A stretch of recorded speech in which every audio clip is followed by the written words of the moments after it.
Hopefully this gate isn't frozen.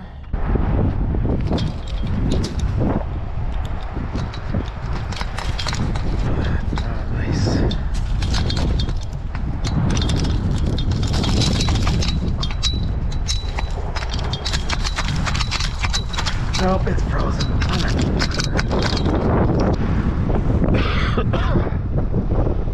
It's cold. Wind is ripping.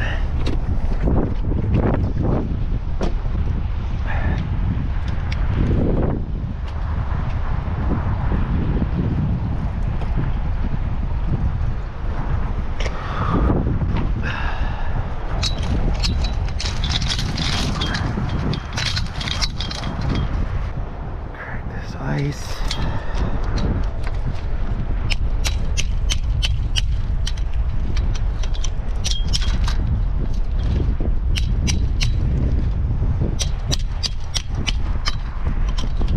God damn it, man.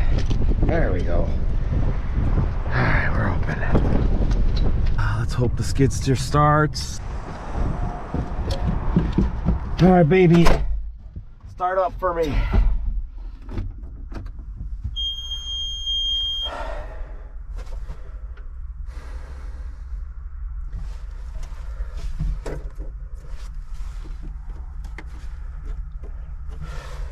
So I don't have a glow plug light, but I was having trouble starting it earlier in the year, and I was like, I don't have glow plugs because I don't have a light.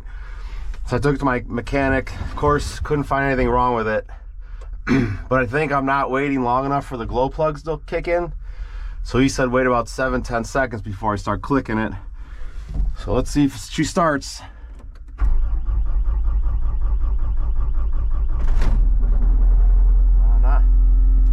Terrible.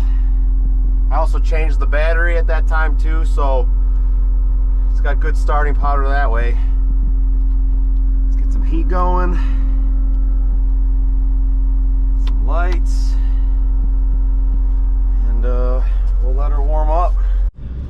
All right, so it's Sunday. It's about almost 3 p.m. We got snow starting this morning about 8-9 o'clock. It hasn't been too heavy, too crazy, but what the big killer is it actually snowed yesterday, about an inch, and then it turned to like wet, sloppy snow on top of that. And then it ended up rained all night, and then that rain turned to snow. So the first like inch of snow here is just pure water, pure muck. And it's super heavy. So this place isn't open on Sundays, so I usually don't have to come here on a Sunday and plow, but my big fear is we're still supposed to get more snow tonight. If I wait and let all this accumulate, it's going to be way too much for this thing to push. It's going to be sliding around everywhere. So I'm going to spend probably 2-3 hours here hitting it really quick, you know, not doing a 100% cleanup job, because I'll be coming back again about 3-4 a.m. in the morning and cleaning up again before the employees get here. So I'm just gonna film today, tomorrow, plowing this place. So we'll check back here a little bit. It's always something. Fucking alternator's not working.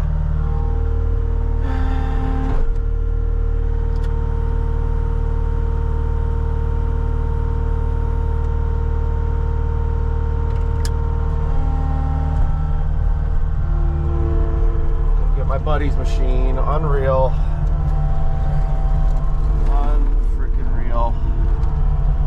This never stops.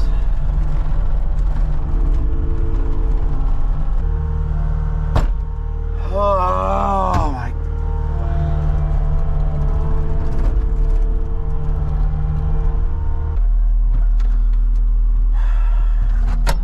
Check this thing.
come grab your Kubota.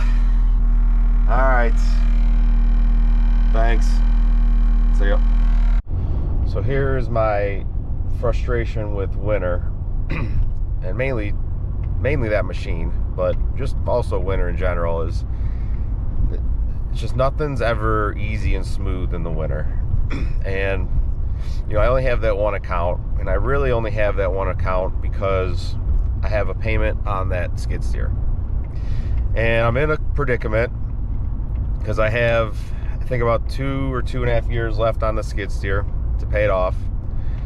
With that being said, though, I plan on paying it off at the end of this upcoming year, before this next winter. If everything goes right, I should have enough saved up to pay that off and be fine. So my predicament is, what do? Do you go buy a new skid steer? Because this is the story with that skid steer. It's like every time that I get any bit of momentum with it, using it on jobs, plowing snow, something breaks down. And it's not big stuff, thankfully, but it's nickel and diming me, and I'm not losing money on it. It's just aggravating. I mean, I'm guessing an alternator is going to be a couple $100, you know, and it's the time to do it, the time to go get it. Luckily, it's right there, so I don't have to take much apart in the engine to do it. It's just frustration. So it's like, what do? Do you go buy a new one? Then you have a monster payment, and especially when you're so close to being having this one paid off, it's just frustrating. Luckily, you know, I always try to find positive in everything.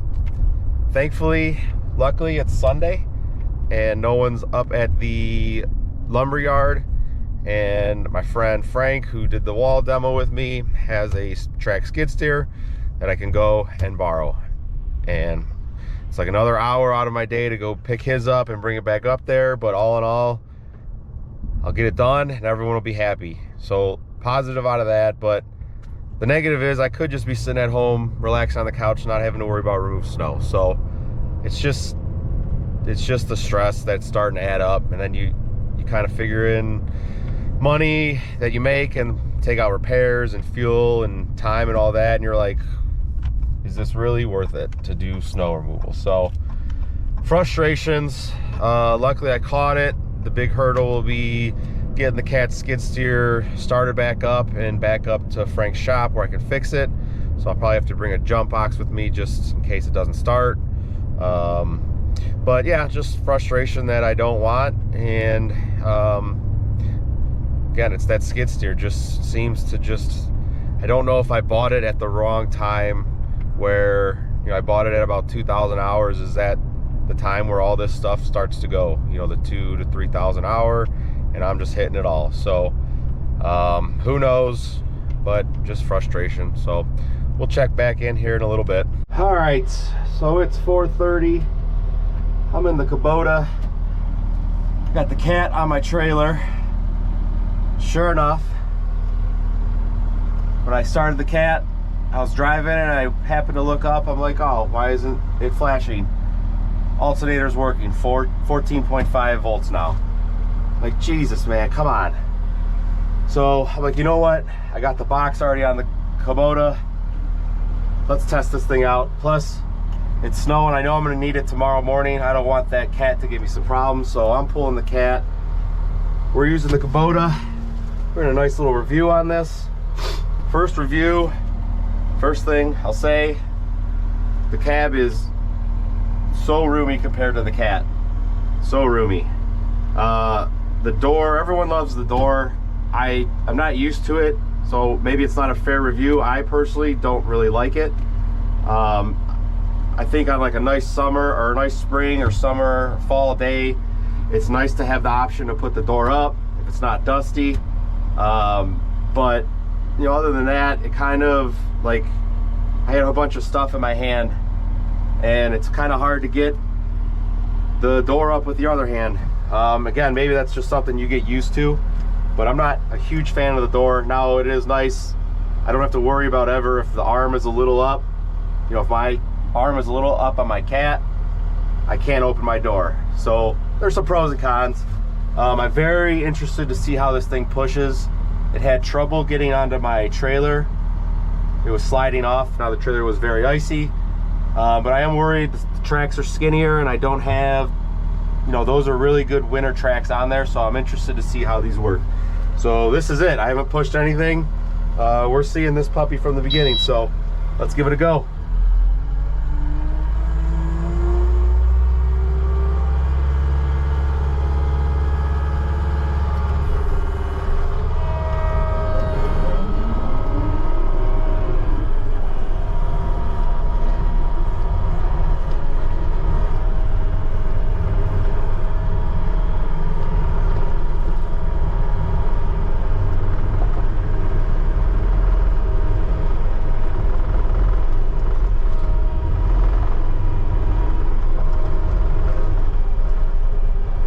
Yep, there's the problem right there.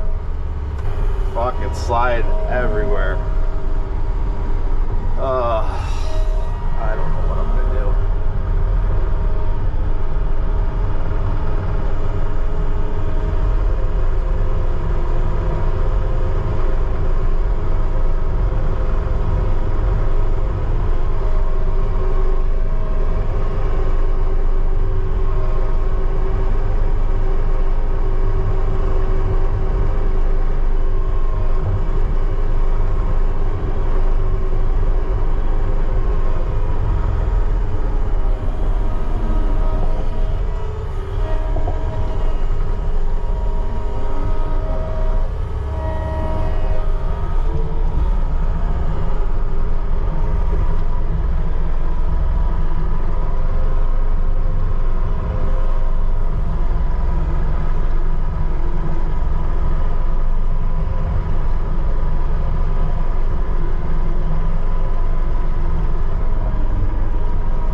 Quicker, and I gotta flip my cutting edge. As you can see, it's super messed up. I don't even know if I'm on the ground. It's hard to tell. That's a lot to be leaving behind.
I've been using it about 20 minutes. It is fast, man. It is way faster than mine. Again, maybe taking some used to, but it is super touchy. You know, like you just tap it left and you're going left. But I will say I'm pretty impressed. I thought for sure after that first push where I was slipping, I was gonna have some troubles, but it's pushing way better than I thought it was, so, or would be. And it is so much faster than mine, so I think the little bit of slippage is definitely being made up on how quick you're doing stuff. And maybe new or different type of tracks on here would be a lot better. But yeah, pretty impressed. The sight, the line of vision is awesome. I mean, my arm comes right here. I can't see anything. That's how mine is all the time. I got a little window right here, but I can't see anything when my arm's down. This is what I see. So this is down on the Kubota. I mean, you see all this. You got like 360 of view. This is, obviously you're gonna have that in any machine. So it's a little tough to see the ends of the plow, but that's how mine is as well. And I don't think any other machine's gonna be like any different. But yeah, I'm impressed.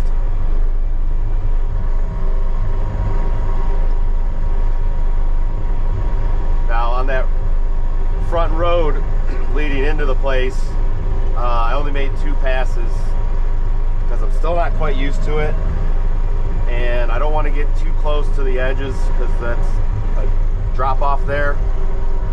So I'm gonna wait till tomorrow to get really crazy out there, and I'm gonna leave, you know, like a lot of this stuff's here like this. I'm not gonna get too crazy. I'm just trying to get the bulk of this stuff moved,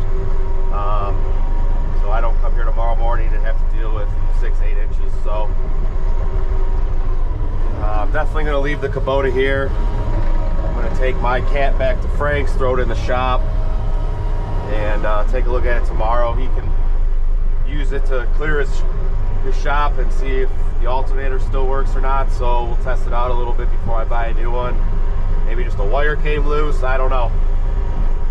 But it's frustrating, but in the grand scheme of things, again, you got to look at the positive. Luckily I was able to go grab this and go do this. So keep pushing. I'm going to turn this off for now, save the battery because I don't plan on charging it, and we'll check back in here in about 30-40 minutes. Okay, I lied. I'm not impressed. I'm having some trouble back here. These are some longer runs. Now there is a lot of ice, and I'm just spinning. There's a lot of ice under here. I'm trying to give it a benefit of the doubt. I should have plowed this yesterday. We got like an inch of wet snow, and I could have plowed it, but by the time it really got accumulating, it was like 10:30. These guys leave at noon. I'm like, it's supposed to get warmer later, it'll melt. I don't want to waste time, money, and go figure, it's kind of biting me in the ass now because there's just a lot of ice and I am just not going anywhere.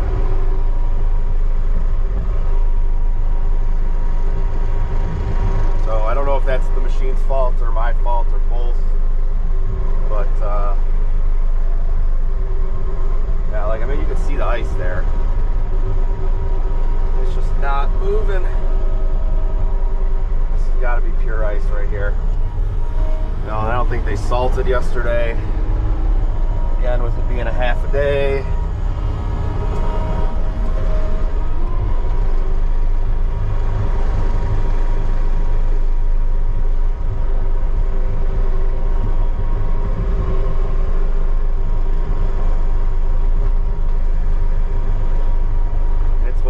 Tonight down in the teens, so this is not going to melt.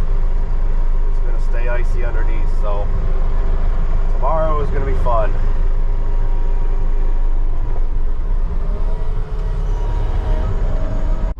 All right, we're back today, next morning.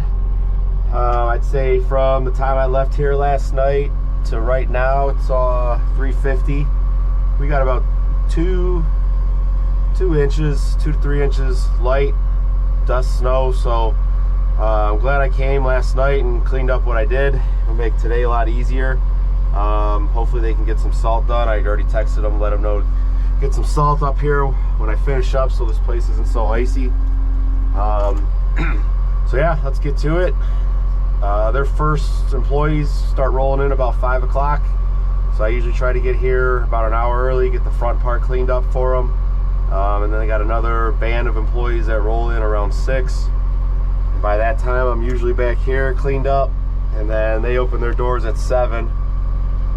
And by then, I'm usually in the back just finishing up. So hopefully it takes me about 3 hours, get it nice and clean, get some salt down, and no more snow. Well, we'll see.